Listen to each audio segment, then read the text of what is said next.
Falimiraba tsika rehetra rehefa malala tratry ity alakamisy fa efatry ny volana jona ity ary manona ny fiadanan'ny Tompo Jesoa sy ny fahasoavan'ny fanamasina amintsika tokantrano any. Ny mofinainantsika anio dia ny Tesalonianina voalohany toko 7 andininy 7 ka hatramin'ny andininy 7. Tesalonianina voalohany toko 7 andininy 7 ka hatramin'ny andininy 7. Vagitsika amin'aran'i Jesosy ry havako. Fa manahoana no saotrazona hiavaran'Andriamanitra ny aminareo noho ny fifaliana rehetra izay ifalianaino ny aminareo eo anatrehan'Andriamanitra amin'ny fangatahana ifatratra andro manalina hahita ny tavanareo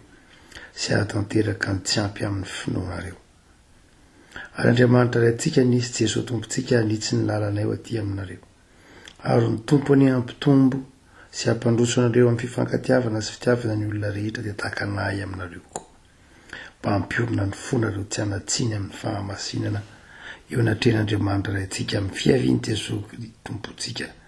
mba amin'ny masina rehetra. Ray masino manamasinana amin'ny fahamarinana ny teninao ny fahamarinana. Amen. Ny andininy 10 ravana no ndeha anakinantsika ny mofinaina amin'ny fangatahana ifatratra andro manalina hahita ny tavanareo sy hahatanteraka ny tsy ampy amin'ny finoanareo.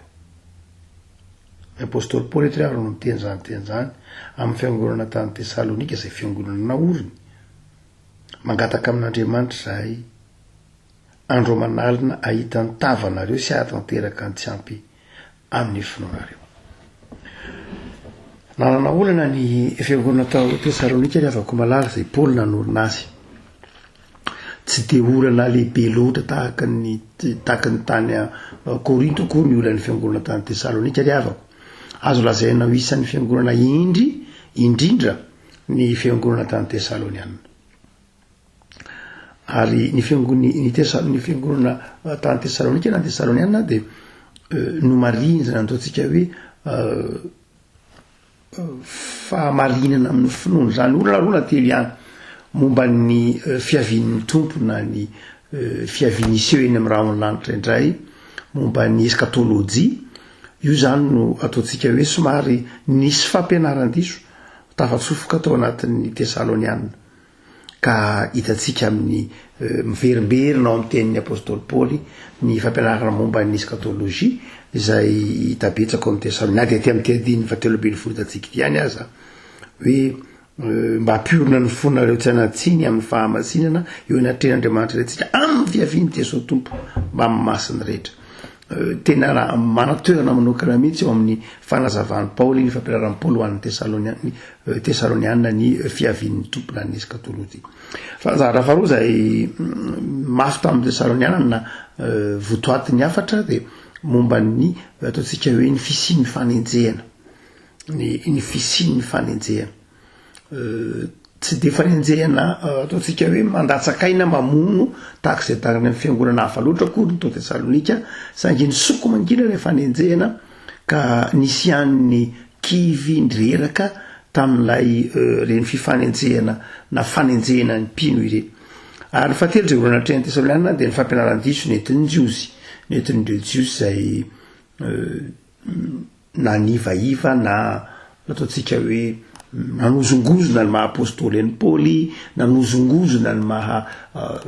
mahazanak'Andriamanitra ny Jesosy. Vokatray dia naniraka any Timoty i Paoly mba hampahery ny tany Tesalonika. Dia niveriny Timoty heverinao tany Atène ny Paoly no nandray nitatitra Timoty no hoe tena mahafinaritra be ny fiangonana tany Tesalonika fa sady endry no mifankaty. Izay dikan'ilay teny hoe hampitombo sy hampandroso zany hoe fa misy ilay fifankatiavana fa hampitomboina sy hampandrosoina dia mivavaka ny apôstôly Paoly amin'ny 2:10 taorina nitatitra Timoty manao hoe mivavaka mba hitombonareo ary handroso hatrany amin'ny fifankatiavana sy ny fitiavana ny olona rehetra. Dia nideran'Andriamanitra ny apôstôly Paoly noho ny toe-panahy ny fiangonana tao Tesalonika. fiangonana tsy mba nampitomany azy, fiangonana tsy mba nampahory azy loatra ny fiangonana tany Tesalonika, indrindra tatitra nataony Timothée. Fa izay manerasika na mindiny 10 ny apôstôly Paoly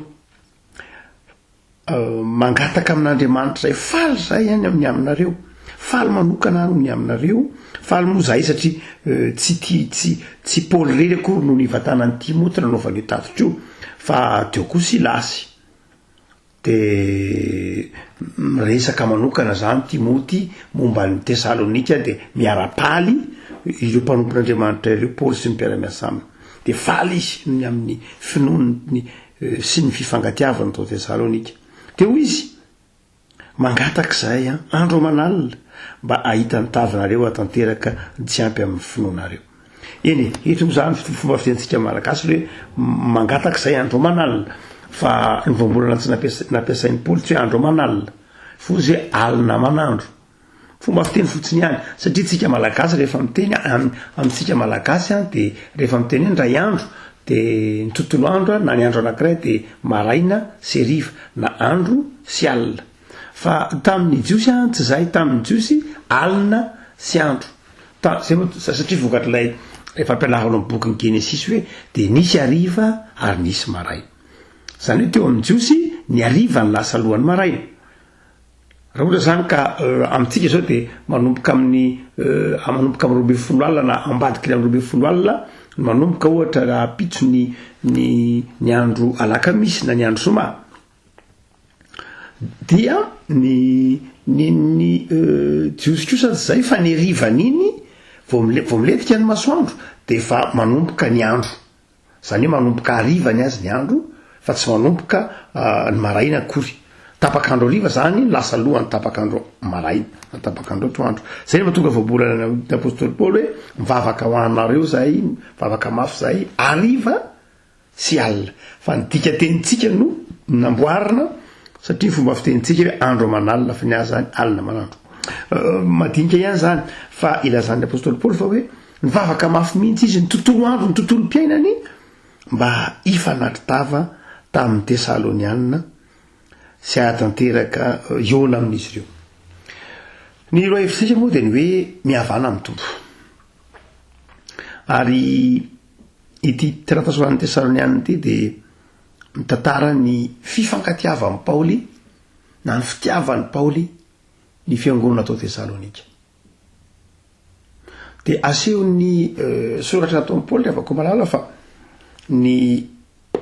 fifankatiavan'ny olona dia mahatonga etaeta ao anatin'ny olona hifanatitava. Itsika zao ao anatiny antsoina hoe fiboona. Dia misy olona zao mpiara-miangona aminao, misy olona mpiara-mianatra aminao, misy olona fianakavianao, misy olona mpiara-miasa aminao mihoatra ny 3 volana na 2 volana mbola tsy hitanao mihitsy. Dia iny nataonao ny apôstôly Paoly mivavah mba hifanatitava ao anatin'ny fahasalamana amin'ireny olona zay tianao reny. Faly ny apôstôly Paoly mba andre ny momba saingy ny zava-dehibe afaka malala rehefa mifankatia ny olona dia te hifanatitava mandrakariva izy. Tsy ampy ny olona ny taratasy, tsy ampy ny olona ny tatitra satria ny olona manofonofo dia zava-dehibe amin'ny olona vatana ny mifanatitava. Marina fa misy amintsika ny finday ny telefona, ny mail, ny sary sy ny sisa rehetra, ary efa nisy tamin'ny andron'ny Paoly ohatra ny soratra Timothée dia nitondra taratasy, ny resaka sotrany zao milamina tsara zareo fa tsy afa-po Paoly. Ohatratsika tsy afa-po na dia efa hoe misy fitaovam-pifaneraserana ifandraisana azy. Satria ny fitiavana ilay afaka malala. Ny fifankatiavana tahaka ny fifankatiavan'ny Paoly sy ny fiangonana tao Korinto izay itenenany manao hoe tahaka ny fifankatiavantsika, hitatsika amin'ny andininy fa 12 izy manao hoe dia tahaka anay aminareo koa. No zany dia fantatsika ny afaka malala fa ny fifankahitana amin'ny mpifankatia, ny fifanatrena amin'ny mpifankatia, amin'ny olona mifankatia, ny fiangonana mifankatia tena zava-dehibe mihitsy. No zany dia am'izao ataotsika hoe tsy fifankahitany zao tahaka ny Paoly sy ny tany Tesalonika de ahoana ny inona ny azo ny fomba ny atrehany azy de teo ny tsika teo ny fifandraisana fa mivavaka andro manalina riavako malala de eto ambavaka riavako malala tohizo eto ambavaka andro manalina tahaka ny vavahan'ny Paoly mba hifankahitanao indray amin'ny olona zay tianao ao anatin'ny toeram-piasana amin'ny mpiara-miasa aminao amin'ny namanao zay tsapanao ho banga zay tsapanao Paoly de na tsapany zay banga zay mihitsy ary tsika eto de matsiaro an'izay fahabangany zay de inona ny vahaolana hoy ny apôstôly Paoly mangataka amin'Andriamanitra andro manalina mbola hifanatrehana tava indray mbola eonana indray satria misy tao anatin'izay herinandro maromaro zay misy efa nandao misy tsy hitranao tsony indray misy efa lasa tsy hita intsony tao anatin'izay herinandro zay na herinandro maromaro fa ny fihiboana zay no mahatonga ny apôstôly Paoly mitona antsika ry avako malala manao hoe mba hifankahitana indray hifankahitan'ny fiangonana hifankahitan'ny mpianakavy izay samy mangetahita samy te hifanaritava indray te hifandraitanana indray te hifankahita indray de mangataka andro manala azo angatahany zany matoa teneny ny apôstôly Paoly ry avako malala mbola hifankahitana hifandraisan-tanana ary iorona tahaka ny izay niorona ny Paoly tamin'ny fiangonana tao Tesalonika fa ry avako malala nahoana moa zava-dehibe manina ny apôstôly Paoly mangataka mafy amin'Andriamanitra mba hifanaritava amin'ny Tesaloniana izay tiany marina fa hoe fa misy sora aloha tsika teo fa reto zavatra roa lehibe eto ry avako malala raha amin'ny soratra masina tena mahazava-dehibe ny fifanatrehan'ny olona tava voalohany de izao ny fifanatrehan'ny mpifankatia na ny olona mifankatia tava na ny fifanatrehana tava de midika avy hatrany ry avako malala fifandraisana tena izy tsisy fanelanelana tsisy fifitaka rehefa mifanatry tava ny olona de mazava tsisy elanelana ka tsy misy lay tena izy tsisy fiatsaram-belatsia reny ny apôstôly Paoly tsara mitafitra reny tsara tamin'ny Timoty fa tsy afa-po izy satria nahoana satria te ahita lay tena izy lay te hitondra lay tena aneo lay fifaliana tena izy hahatsapa lay fifaliana tena izy amin'ny fandroso ny fiangonana tany Korinto ny olona mifankatia ry avako malala ny dikany de izao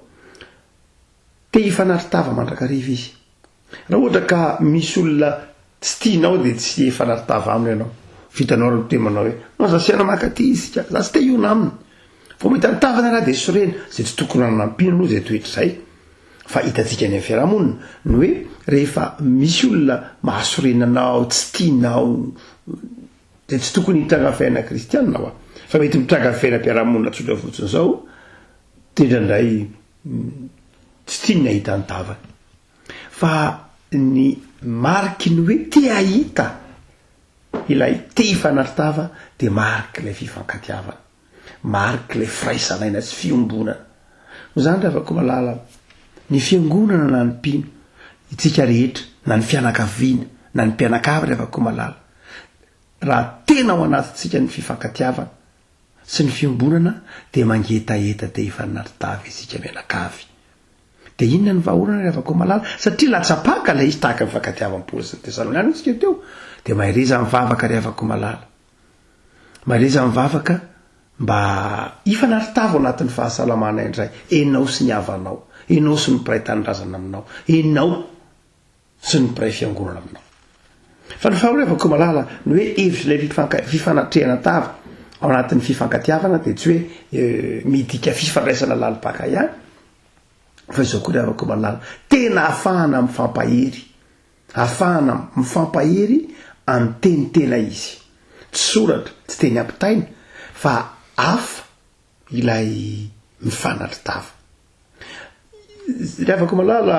matoa men'Andriamanitra atsika ny maso ny fahatsapana de fantatr'Andriamanitra fa zava-dehibe amintsika ny fahatsapana ny fanatry tava zay ngena tonga ny Jesosy nitsangana tamin'ny maty teny seo tamin'ny mpianatra mba ho hita ny mpianatra fa nitsangana tamin'ny maty izy ary nisy raha moa de nidongo mihitsy manao hoe raha tsy tsapaiko Tomasy io tsy ino a hoe nitsangana tamin'ny maty izy zava-dehibe ry avako ny fantatr'Andriamanitra zay fahalemetsika izany hoe rehefa tsy mifankahita de ndraindray na eo azany hoe tatitra fifandraisana de mety mora mifanadino misy fomba fitenin'ny fiarahamonina ihany hoe lavitry ny maso lavitry ny fo izay marina tamin'ny fotoan'andro na marina tamin'ny fotoana tsy nisy ny taratasy akamba na misy any azao ny taratasy mety tombona ihany zany ry avako no zany any de tena mangetateta ifanaritava satria rehefa mifanaritava ny olona mifankatia mifanaritava mifankahita mifanatrika de afaka mifampahery izy afaka miresaka izy afaka mifanakalo-hevitra izy hitany tsiky hitany ny apôstôly Paoly zany faly aminareo hoe fambava ihany zany antsoratra ihany zany fa tiano hita mihitsy ny tsiky ny koritiana ny fifaliany ny koritiana ny tesaloniana tiano tsapa ny tesaloniana mihitsy izy faly amin'ny tesaloniana avako malala mariky ny fifankatiavana zadon'olo zany fa mariky ny fifankatiavana ao anatin'ny mpino na ny fianakaviana ny fifandraisana fifankahitana fa ny faharoa avako malala amin'ny tetinyndy ndeo koa izy manao hoe ahatanteraka ny tsy ampy amin'ny fononareo zany hoe ny apôstôly Paoly eto de nangetaeta ny fanaritava mba ahafahany maneho fifaliana ahafahany maneho fakasitrahana ahafahany mamporisika indray izy manao hoe zao koa tsy ahita tavanareo ihany mamaika ihany koa fa ameno zay banga amin'ny finoanareo ina dika zany rehefa koa malala teanolotra zavatra mpampianatra ny apôstôly Paoly de tsy mba manana vola mikarena tsy mba manana volamena fa inona ny apôstôly Paoly ny zavatra ny fanomezam-pahasoavana men'Andriamanitra azy ny fampianarana ny fitaizana ny tenin'Andriamanitra zay nanana ny apôstôly Paoly toy izy manao hoe zay ananako zay te hizara aminareo te hanome anareo fantatro ny fahabangan'ny finoanareo mety misy zavatra tsy ampy ao aminareo de mangetaeta te hanolotra ho anareo mivavaka andro amanalina zany mba ifanaritava aminareo sy hanome anareo izay tsara ty amiko ny olona rehefa ko malala rehefa mifankatia de izao zay zavatra tsara any aminao de tianao mena ny olona tsy te hahita azy any ianao fa rehefa mahita azy ianao de te hanome zavatra azy te hanolotra zavatra azy ary atak'izany rehefa ko malala ny fiainan'ny fianakaviana ankehitriny ao anatin'izao fiboana izao de mino ahy ianao fa raha ohatra ka misy olona efa tsy hitanao 3 volana enim-borana ka ho tapotra ny fiboana de mino ahy ianao fa raha mbola misy zavatra azonao atolotra le olona tsy hitanao ela be iny na de mino ahy ianao fa atolotra ao an'Andriamanitra atolotra ao azy tsaroko na de atao aza ohatra hoe 3 volana ianao tsy afaka ny angona na 2 volana tsy afaka ny angona de ny zavatra ho tsapanao de izao mahatsiary fahabangana satria te ifanaritava amin'ny fiangonana te eona amin'Andriamanitra ao amin'ny tranony fa na de ny fanatitra ataonao ary tsy mitovy amin'ny fanatitra ataonao isan'andro tsy mitovy satria misy etaeta te hanome te hamaly fitiana tsara ilay fahabangana efa ela io tenen'ny apôstôly Paoly io de afaka malala ny fifankatiavana de manery anao manaitranao hanolotra ny tsara indrindra amin'ilay olona zay tianao na lay fianakaviana na lay fiangonana eto ampamarana afaka malala de te hitonanao amin'ireo zavatra telo lehibe reto voalohany zany de zao ny fitiavana rehefa ko malala de tsy fihetsem-po ihany fihetsem-po izy mazava ho azy fa tsy zay ihany fa ny fitiavana de asa fanapa-kevitra ny fitiavana de etsika atao ka mahatonga anao anatona mandrakariva an'ilay olona zay tianao na lay fiangonana io por zao fiangonana eto fa mety ho fianakaviana io mety ho mpiara-miasa io ny fitiavana zany rehefa ko malala de tsy fihetsem-po ihany ary zay nampianarin'ny tompontsika Andriamanitra raha ny teny manao hoe toy izao ny tiavako Andriamanitra tontolo izao na hoe za tia anareo de tsy tany an-danitra ihany izy fa namadika izay ho tonga asa izy ka nanjary fihetsena izay de nomeniny zany zay voalohany rehefa ko malala hoe resaka fifankatiavantsika hoe miavana amin'ny tompo ka manjary fifankatiavana amin'ny mpino sy amin'ny mpino de zao avako malala ny fifankatiavan'ny mpino zay ateraky ny fihavanana amin'ny tompo de manjary tsy fihetse-po ihany fa tonga asa vanao fa avako malala de ny fifankatiavan'ny mpino de fifankatiavany zay miorina amin'ny vavaka fifankatiavany zay miorina amin'ny sitrapon'Andriamanitra. Ny apôstôly Paoly hoe za de mivavaka ho an'ny fifankatiavanareo ary mivavaka mba hitombonareo amin'ny fifankatiavana. Zany hoe ny ampindriavako malala ny loharano mamelona ny fifankatiavan'ny mpindriavako de ny fiainam-bavaka. Ary izay mahasamihafa ny fifankatiavan'ny mpino amin'izay mety fifankatiavana any amin'ny fiarahamonina misy fikambana maro isan-karazany any misy fikambanany atao hoe niteraky zao ny fikambanany zao misy azany rehetra zany any fa ny loharano mamelona le ny fikambanany le de mety ny cotisation rehavako malala hoe raha tsy manao cotisation ianao de tsy maneho hoe tsy mpikambana ianao zany adinao ny fikambana tsy maivana akory zany satria anao tsy zany latsa-kempoka de tsy midika latsa-kempoka de madrefa andrefesana fa tsy adinonao le fikambanana mazava ho azy ataonao oana ny ilaza raha teny manao hoe ao anatin'le fikambanana anao nefa le latsa-kempoka tsy nalohanao mihitsy nefa anao mbola miteny hoe tiako le fikambanana tsy mitombony zany amin'ny fikambanana zao tontolo zao hoe za tena tiako mihitsy tiako nareo nefa misy zahatra mifanarahana fa tsy nataonao akory hoe antsika ndo latsa-kempoka papandeha ty zavatra ty de nefa ny lazainao hoe tianao nefa tsy nataonao akory le izy fikambanana am'izao tontolo zao tsotra fotsiny zao levako malala manao hoe zava-dehibe ny ataontsika hoe nitahaka zany fa amin'ny fiarahamonina levako malala de izay izy raha latsa-kempoka zay zava-dehibe hoe tsika teo fa tsy zay ihany nenimpino tsy miorona amin'ny latsa-kempoka iny eo fiainana andavanandro fa izao levako malala ny loharano mamelona ny fifankatiavan'ny mpino levako malala de ny vavaka lay vavaka manjary asa koa nefa io satria ny apôstôly Paoly hoe mivavaka aho mba ho tonga any aminareo ny apôstôly Paoly tsy miteny hoe mivavaka mba ho feno ny finoanareo tsy zay ny teneniny fa mivavaka mba ho tonga any aminareo hameno ny finoanareo zany hoe za zany vavaka tsy maniraka an'Andriamanitra fa vavaka manaiky ho iray n'Andriamanitra satria mantsy vavaka malala itsika manao zay vavaka maniraka an'Andriamanitra izay ekena fa manapetra isika eketsika fa tena manapetra mihitsy isika misy zavatra tsy azonao atao ohatra hoe mivavaka mba ho sitrana ranona misy zavatra tsy azonao atao tsy inona manasitrana fa izao koa mivavamba ho tonga hamangy azy ianao eo anatria misy zavatra zany ravako malala mivavaka de tsy hoe ataontsika hoe io vavaka ny olona mifankaty io de tsy vavaka maniraka an'Andriamanitra ka tsy manao na inona na inona azo Paoly atao ankeny ny teny za mivavaka ho anareo mba ho feno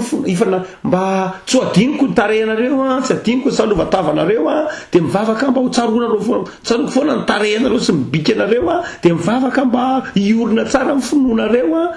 fa ny apôstôly Paoly za mivavaka mba ho avilin'Andriamanitra mihitsy ny lalako iona aminareo ary tonga any aminareo de mivavaka mba hiampianatra anareo hitondra hanome anareo tsy nahivavaka maniraka ray mantsika navaka malala manao an'izany hoe Jesosy ta io le mahantra ao ambany ao eny azo atao zany ta io azo atao fa raha zay mandrakariva nivavaka misy mahantra ao fanilatrano aminao atao hoe 10 taona de zay foana nivavaka ao fa tsy nadikana anao nandray mandeha azy na nafitra mofo-topaina na biscuit ho an'le mahantra tao ambadika sao nandritra ny 10 taona de tsy mety zany dravako tsy mifankaty aminy ianao zany Andriamanitra ihany zany raha hainao hanao zany zavatra izany fa Paoly tsy zany amin'ny Paoly ny fifankatiavana de sao revako malala mangataka amin'Andriamanitra izy le fifankatiavana de tonga vavaka saingy vavaka izay manaiky irain'Andriamanitra de otsika manao hoe ny orenany ny finoan'ny mpino afaka ny fifankatiavan'ny mpino de vavaka zay manjary asa fa tsy vavaka malaina sanatria mety izy ve zany de io tenen'ny apôstôly Paoly za tsy anao niny Andriamanitra fa de ny vavaka ihany ny ataoko marina tokoa tena misy fiombolam-bavaka mahavonjy ny vavaka tsy tsika mpinikolo tsy ny herin'ny vavaka oka zava tsara fa izao aoka koa itsika mpino atsiaro fa misy zavatra andrasana amitsika misy fanomezam-pahasoavana nomena atsika ka am'izay fanomezam-pahasoavana nomena atsika zay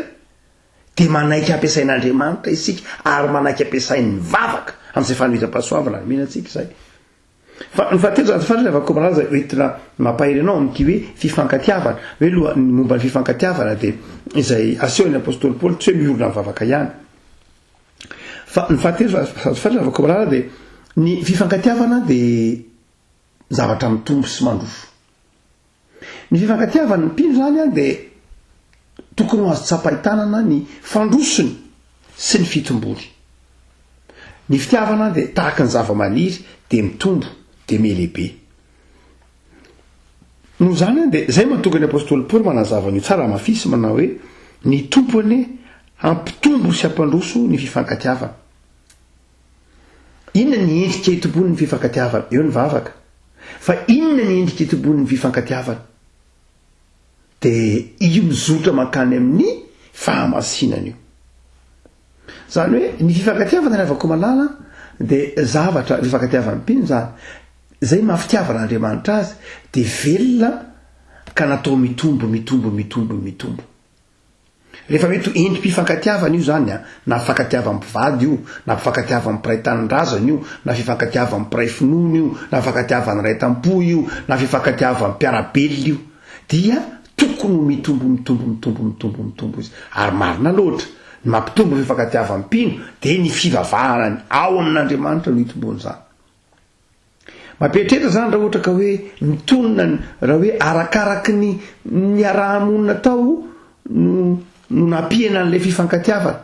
Io tenin'ny tolo malagasy manao hoe ny avatiana tsy arahamonina. Ny avatiana tsy arahamonina satria nahoana de fantatrao satria anao malagasy ny dikany ary fantatrao maro ty fanenana zany. Fa raha tonga tena jerena fiainan'ny mpino afaka malala de izao ny fifankatiavana de tokony mitombo. Fa nahoana no avatiana tsy arahamonina amin'ny tolo malagasy misy antony alafin'ny pratika mihitsy. Fa nahoana kosa ny fifankatiavana no afaka mitombo ao anatin'ny mpino de tsotra le avako malala satria mahana fiainam-bavaka izy, mahana fanafoana tena izy, mahana mpandeferana izy, mahafoy izy de mahereza le avako malala. Ny apôstôly Paoly eto de manome modelo atsika ny amin'ny fitiavana. Nisy fotoantsika nanao hoe Jesosy modely mazava zay.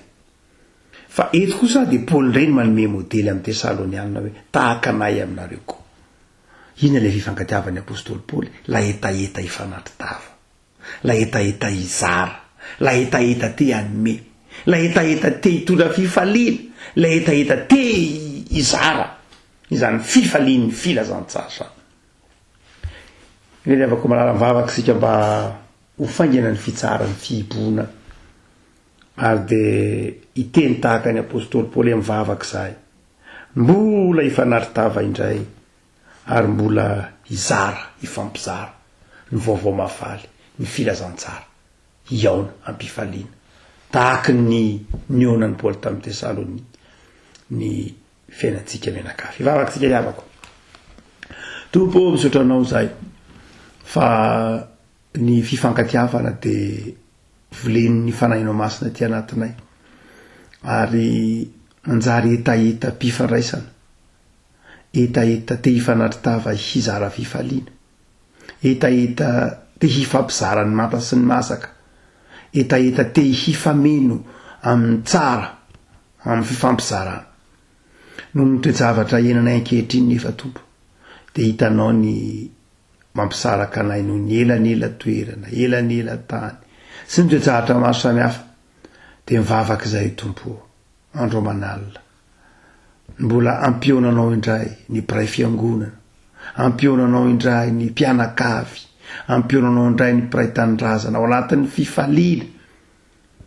ary mbola ampionanao azy rendray ao anatin'ny fiombonana de mivavaka zay tompo mba hitombo aty anatinay koa ny fifankatiavana. Asan'ny teninao zany, asan'ny vavaka ko de ampaire zay fikitra aminao fa na de eo aza ny elanela toerana, elanela tany mampisaraka noho ny valanaretina de tsy ho foana ny fiombonana sy ny firaisapon'ny fiangonana, fiombonana sy ny firaisapon'ny fianakaviana, tsy ho resin'ny elanela toerana, tsy ho resiny zavatsarotra isan-karazany ary hitoetra kosa ny fanahy ny fifampisarana ny fiombonana de tonononay Jesosy amin'ny tokantrano tsirairay avy ny asan'ny fanahinao masina miboiboika fiadanam-po manjary fifaliana sy fitahina misaotra Jesosy amen.